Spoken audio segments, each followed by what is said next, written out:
여러분은 국민교육헌장을 아십니까? 우리는 민족 중흥의 역사적 사명을 띠고 이 땅에 태어났다. 조상의 빛난 너를 오늘에 되살려 안으로 자주 독립의 자세를 확립하고 밖으로는 인류 공영에 이바지할 때다. 이에 우리의 나아갈 발을 밝혀 교육의 지표로 삼는다. 성실한 마음과 튼튼한 몸으로 학문과 기술을 배우고 익히며 타고난 저마다의 소질을 개발하고 쭉 이렇게 되어 있습니다. 제가 중고등학교 시절에는 학생들 모두가 이것을 암송했습니다. 암송 못하면은 선생님이 또 이렇게 체벌을 가하기도 했습니다. 요즘은 이제 체벌이 이제 인권이 존중돼서 체벌이 사라졌지만은 그때만 해도 이 사랑입니다 이렇게 하면서 체벌도 있었습니다. 세월이 흘러 우리나라가 민주화가 되고 문민정부가 들어서면서 자칫 이 국민교육헌장이 사람을 집단화시키는 군국주의를 연상케 한다는 이런 우려로 인하여 지금은 학교 교과서에서 사라지고 더 이상 가르치지도 않습니다. 제가 설교서도 이렇게 국민교육헌장을 언급한 것은 오늘의 설교가 사명과 관계에 있는 내용이기 때문에 그렇습니다. 우리는 민족 부흥의 역사적 사명을 띠고 이 땅에 태어났다 이러지 않습니까? 여러분은 이 땅에 무엇을 이루기 위하여 살아가고 있습니까? 하나님께서 왜 나를 이 시대에, 이 가정에, 이 교회에 보내주셨는지 한번 생각은 해 보셨습니까? 우리 각자에게 주어진 오늘의 사명은 무엇일까요? 오늘의 설교는 이 부분을 한번 생각해 보았으면 하는 바람을 담았습니다. 창세기는 50장까지 있습니다. 그 중에 가장 긴 장이 창세기 24장, 오늘 우리가 다루는 본문입니다. 왜 이 장이 가장 긴가? 이 장이 무슨 내용인가? 살펴보면은 아브라함의 아들 이삭의 결혼에 관한 내용입니다. 하나님께서 아브라함에게 또 모리아산의 시험 이후에 하나님께서 다시금 약속하시기를 내가 내게 큰 복을 주고 내 씨가 크게 번성하여 하늘의 별과 같고 바닷가의 모래와 같게 하리니 내 씨가 그 대직의 성문을 차지하리라. 또 내 씨로 말미암아 천하 만민이 복을 받으리니 라고 약속을 하셨습니다. 하나님께서 아브라함을 갈대아 우르에서 불러내어서 가나안으로 인도하신 것은 장차 아브라함의 자손으로 말미암아 천하 만민이 복을 받도록 하기 위함이었습니다. 이것이 무엇을 의미하는지 오늘 우리는 이제 알지 않습니까? 장차 아브라함의 자손으로 이 땅에 오실 예수 그리스도로 말미암아 믿는 자에게 가나안이 상징하는 영원한 천국을 주시겠다는 언약이었습니다. 하나님께서 이 언약을 이루어갈 아브라함의 자손으로 그것은 이삭이라고 지적을 하셨습니다. 사라가 죽은 후에 아브라함에게 남겨진 마지막 사명은 아들 이삭을 위한 아내를 찾아서 결혼을 시키는 것입니다. 이삭의 결혼은 한 가문의 혈통을 잇는 것을 뛰어넘어서 천하 만민이 그로 말미암아 복을 받게 하리라는 하나님의 언약을 계승하는 아주 구속사의 중요한 의미를 담고 있습니다. 그렇게 아브라함도 이분은 굉장히 신중하게 여기며 진행을 합니다. 아브라함은 자신의 전 재산을 맡길 만큼 신뢰했던 아주 검정된 늙은 종에게 내 손을 내 허벅지에 넣어라 하고는 허벅지에 넣어놓고 맹세를 시킵니다. 맹세를 시키면서 너는 이 지방의 가나안 족속의 딸 중에 내 아들을 위한 아내를 택하지 말고 저기 내 고향 내 족속에 가서 내 아들 이삭을 위하여 아내를 택하라라는 사명을 맡깁니다. 과연 하나님께 준비하신 이삭의 아내는 누구였을까요? 오늘 읽은 본문에 그 주인공이 이제 가려집니다. 누굴까요? 리브가입니다. 리브가. 이 리브가의 이름이 맨 처음 성경에 등장하는 것은 창세기 22장에 아브라함이 모리아산에서 이삭을 바치는 이 엄청난 시험을 통과하고 난 후에 하나님께서 언약의 복을 말씀하셨는데 그리고는 22장 20절 이하에 갑자기 난데없이 아브라함의 동생 나홀이 밀가를 통해 자녀를 낳았다 하면서 그리고는 족보가 등장을 합니다. 창세기 22장 20절에서 23절 한번 스크린 보면서 같이 한번 읽겠습니다. 시작!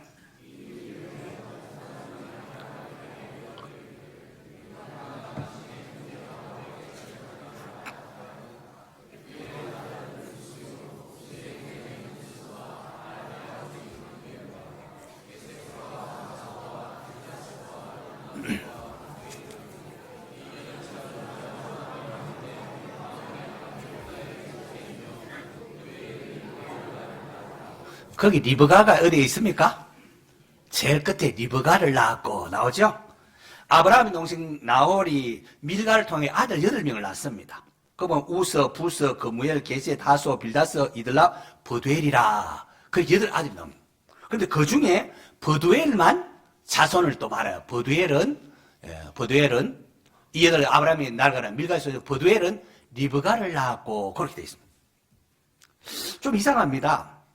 버두엘의 자손만 이렇게 기록하는 것도 이상한데 버두엘은 라반을 낳았고 라고 하는 게 정상적입니다. 아들 장자 버두엘은 장자 라반을 낳았다 이렇게 해야 되는데 장자 라반은 기록하지 아니하고 버두엘은 리브가를 낳았고 하면서 딸의 이름을 또 말하고 있습니다.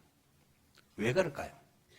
그 이유는 리브가가 장자 아브라함의 아들 약속의 아들인 이삭과 결혼할 여인이기 때문에 그렇습니다. 그 배경을 이렇게 드라마 할 때 어느 지역에 또 누구가 있고 또 어느 지역에 이렇게 해서 나중에 만나도록 이렇게 하지 않습니까? 그런 스토리를 지금 하고 있는 겁니다. 리브가가 장차 아브라함의 아들 이삭, 약속의 아들 이삭과 결혼할 여인이기 때문에 바로 그 앞에 그렇게 등장을 시키고 있는 겁니다. 두 번째 리브가 이름이 등장하는 것이 우리 창세기 24장입니다. 아브라함의 늙은 종이 이제 아브라함의 아므라부터 사명을 받고 메소포타미아의 나홀성에 이릅니다. 그리고는 우물가에 이제 안고는 데리고 온 10마리의 낙타를 거기에 이제 낙타를 이렇게 무릎 꿇고 하도록 우물가에 있습니다. 그때가 이제 저녁 때쯤 됐는데 여인들이 이제 물을 기르러 나오는 시간입니다. 늙은 종이 하나님께 기도를 합니다. 우리 주인 아브라함의 하나님 여호와여, 원하건대 오늘 나에게 순조롭게 만나게 하사 내 주인 아브라함에게 은혜를 베푸소서. 성중 사람의 딸들이 물을 기르러 이렇게 나올 텐데 이제 내가 우물 곁에 있다가 한 소녀에게 너는 물동이를 기울여 나를 좀 마시게 하라. 그렇게 할 텐데 그녀의 대답이 내가 당신에게 마실 뿐만 아니라 당신의 낙타에게도 마시게 하겠습니다. 라고 하면은 주께서 주의 종 이삭을 위하여 정하신 줄로 알겠습니다. 라고 합니다. 여러분, 아브라함의 종은 성실하고 경험이 많은 사람입니다. 그런데 자기에게 맡겨진 이 사명을 감당할 때에 자신의 지혜와 경험만을 의지하지 아니하고 못했죠? 하나님 앞에 기도로 하나님의 인도하심을 구했습니다. 여러분, 힘겹게 우물물에서 이제 길었는데 그것을 나그네에게 마시게 하는 것도 귀한데요. 나그네와 함께 있던 10마리의 그 낙타들에게도 마시게 하겠다고 하는 것은 이거는 너무나 훌륭한 성품이 아닐 수가 없습니다. 낙타 한 마리가 마시는 물의 양이 이렇게 또 이렇게 책에 따라 조금씩 다르던데 한 70리터에서 100리터 정도 된다. 우리 2리터 병 한 4, 50개쯤 예상합니다. 그게 한 마리가 먹는 겁니다. 그걸 10마리 다 배불리 마시게 한다고 하면 얼마나 우물물을 많이 길러야 하겠습니까? 누가 나그네 물 대접하는 것 넘어서 나그네가 끌고 있는 그 10마리 낙타까지 내가 다 먹이겠습니다. 누가 그런 수고를 감당하려고 할까요? 그런데 놀랍게도 아브라함의 종이 기도하고 곧바로 한 소녀가 나오는데요. 그 소녀가 바로 리브가였습니다. 창세기 24장 15절 16절 스크린 보면서 같이 한번 읽습니다. 시작!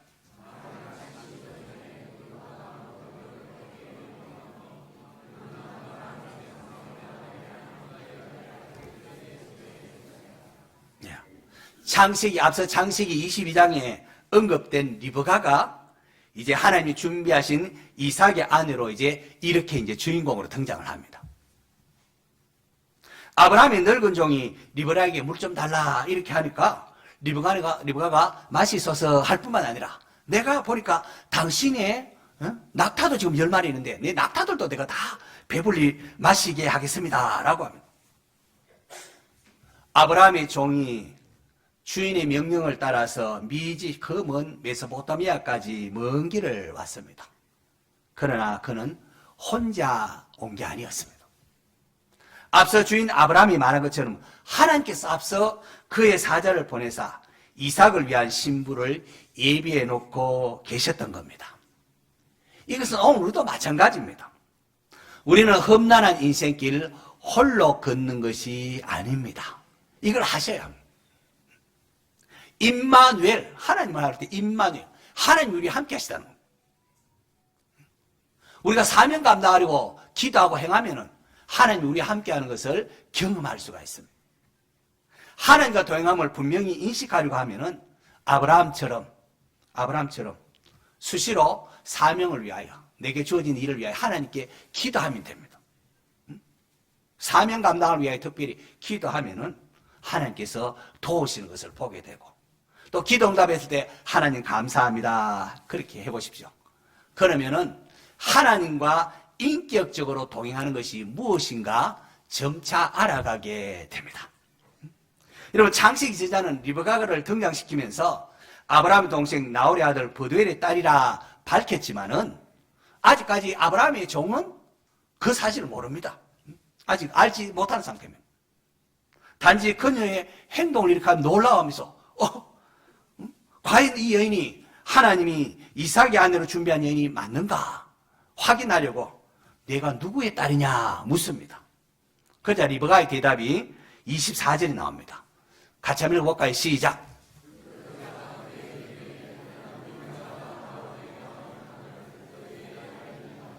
이 소리를 듣고 아브라함 종이 얼마나 놀랍게 아이고 하나님이 제가 여인이 바로 여기 있구나. 아브라함 종은 머리를 숙여서 여호와를 경배하고 나의 기도를 들으신 하나님 감사합니다. 나의 주인 아브라함이 은혜를 베푸셔서 감사합니다. 그렇게 기도합니다.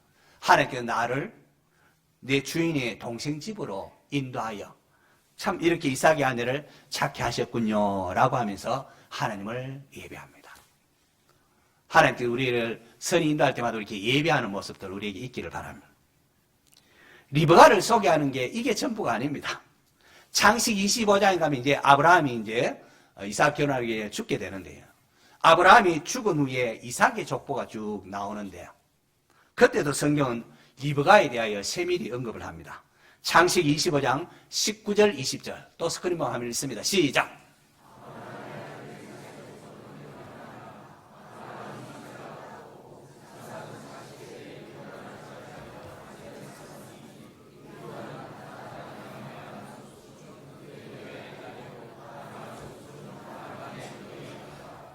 좀 이상하지요. 아브라함이 아들 이삭의 족보는 이가 아니라 아브라함이 이삭을 낳고 이삭은 40세에 리브가를 맞이해 아내를 삼았는데 그러면서 또 리브가에 대해 또 설명을 합니다. 리브가는 바단 아람의 아람 족속 중 버두엘의 딸이요 아람 족속 중 라반의 누이였더라.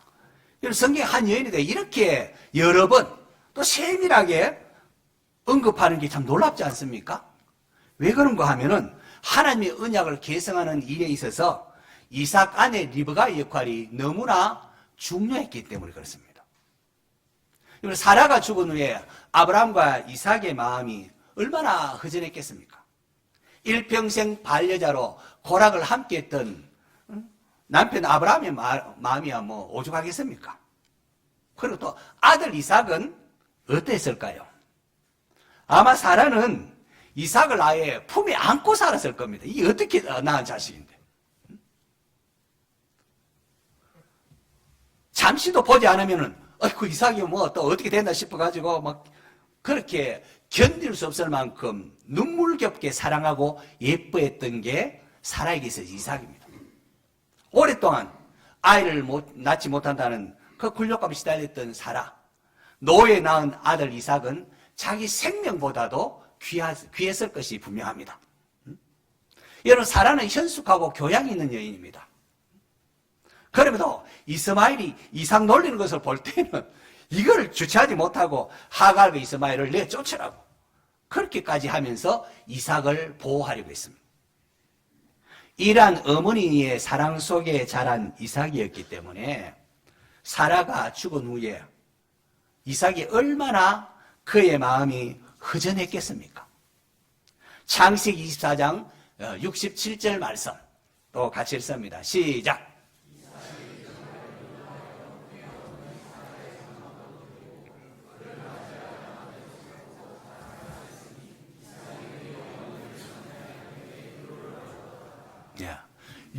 이삭이 리브가를 아내로 맞이하고 나서야 비로소 이삭이 위로를 얻었더라라고 하지 않습니까?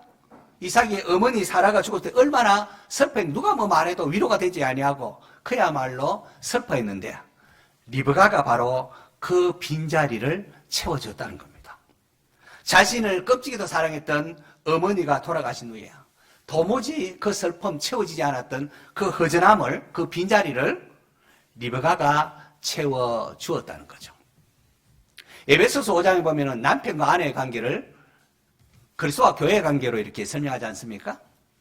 이삭이 예수님을 예표하는 인물이라고 하면은 교회의 구성인이 나도 주님의 아픈 마음을 위로하는 그런 사람이 되었으면 좋겠습니다. 이 구절을 묵상할 때 그런 기도가 나왔습니다. 오늘 예배에 참석한 여러분 모두가 주님의 기쁨이 되는 성도 되시기를 축원합니다. 여러분 그러고 싶지 않습니까? 자기가 만든 세상이 반역했을 때 하나님의 그 아픈 마음을 위로해 줄 수 있는 그런 우리 성도가 되었으면 좋겠습니다. 아브라함의 늙은 종이 이렇게 해서 리브가의 가족들에게 가서 나는 아브라함의 종이고 이삭의 아내를 찾으라는 사명을 가지고 이곳에 왔습니다. 하나님께서 아브라함에게 이러이러한 은혜를 베푸셨고 함께 하셨었고 그리고 내가 이곳에 와서 아내를 찾기 위하여 이런 정도의 여자 같으면 되겠다고 하나님 앞에 기도했는데 우물가에서 이렇게 놀라운 일이 일어서 리브가를 만났다고 그렇게 쭉 이야기를 합니다.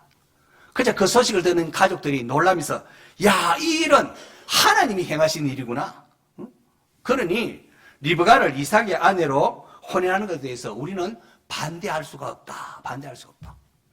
그렇게 하면서 허락을 합니다. 부모로서 허락을 하겠다고 합니다.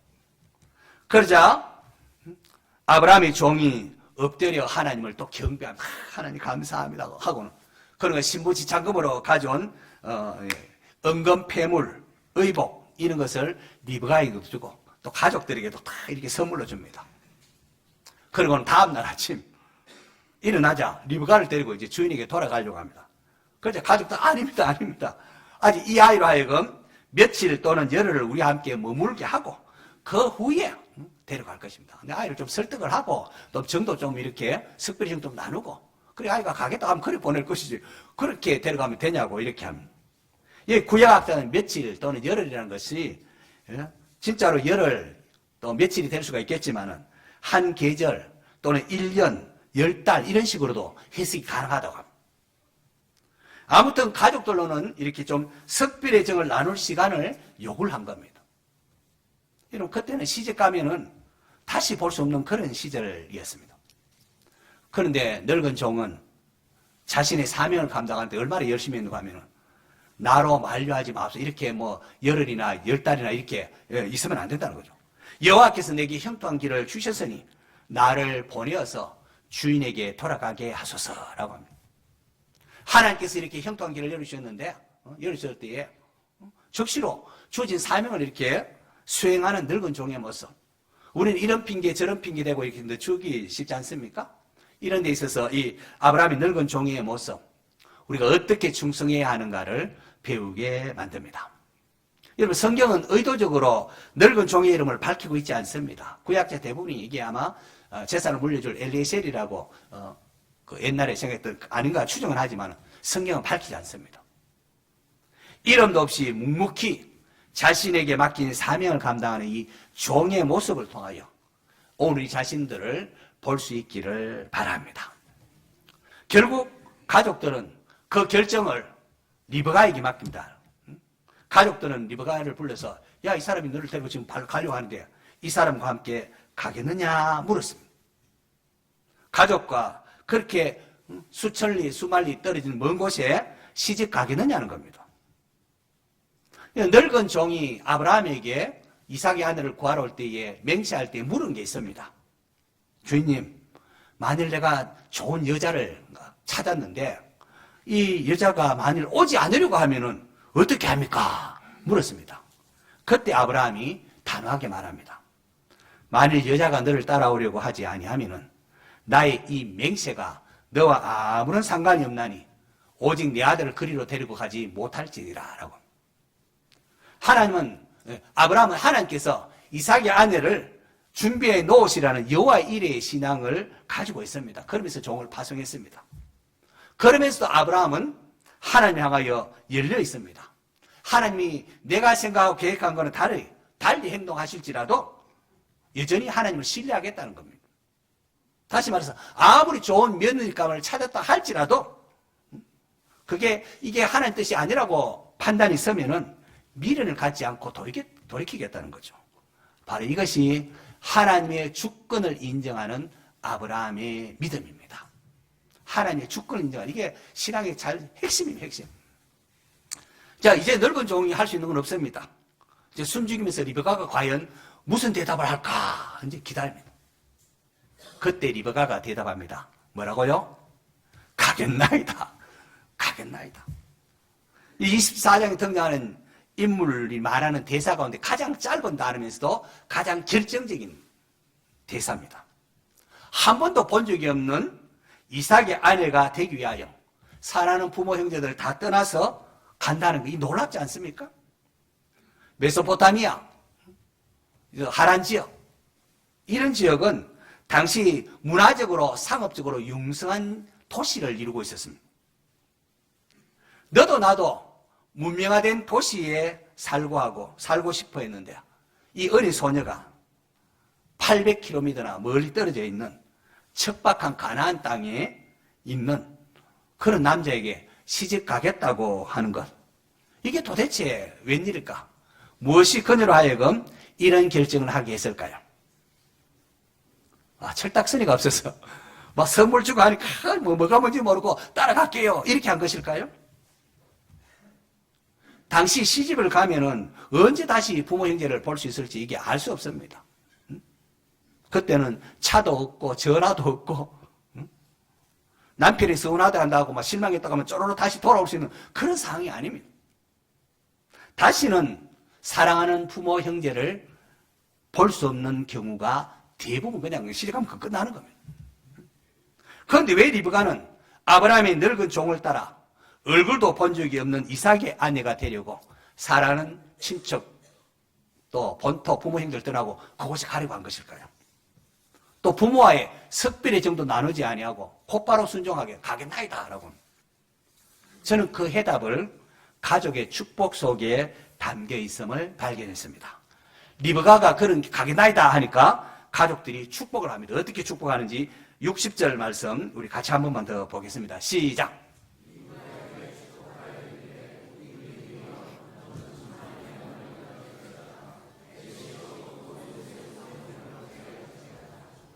어디서 들어본 것 같기도 하지요. 시집가는 딸에게 이런 축복하는 게 좀 이상한, 좀 범상한 축복 아닙니까? 리브가의 축복에 대해 우리 누이여 너는 천만인의 어머니가 될지어다.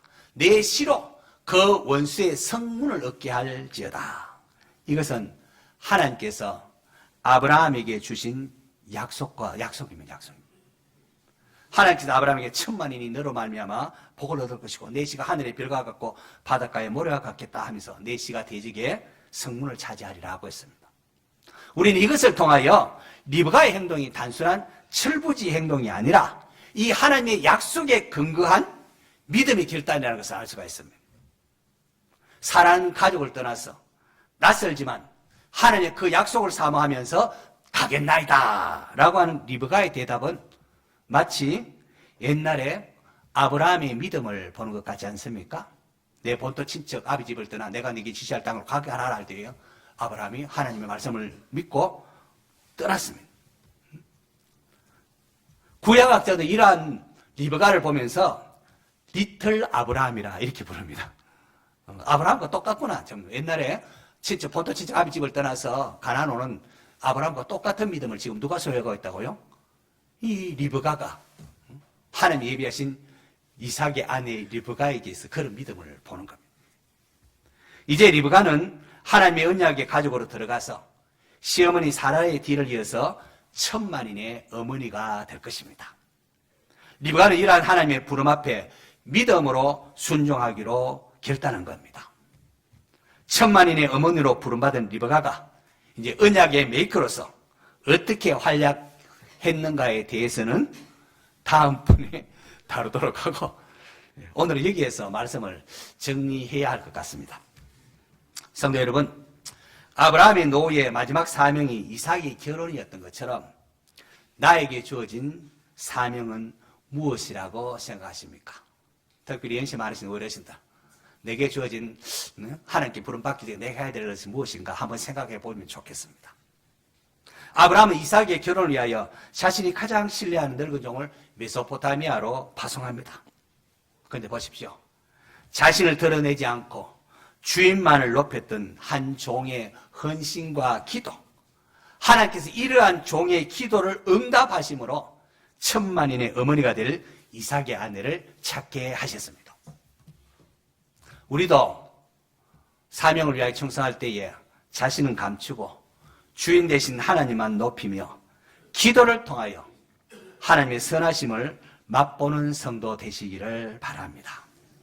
주인공, 이삭의 아내로 부름받은 주인공 리브가 목마른 나그네를 친절히 마시게 할 뿐만 아니라 그와 함께한 그 10마리 낙타까지 다 이렇게 마시게 하는 그 놀라운 아름다운 성품을 가졌습니다. 그리고 무엇보다도 하나님의 부름 앞에, 이 놀라운 부름 앞에 모든 것을 버리고 부모 사랑하는 부모를 떠나서 가겠나이다 라고 믿음의 결단을 했습니다. 이로 인하여 하나님의 구원 역사에 기약에 쓰임받고 천만인의 어머니가 되었습니다. 이 여인이 얼마나 귀한, 수시로 리브가가 어떠한 사람인가 세밀하게 이렇게 성경이 강조하고 강조하지 않습니까?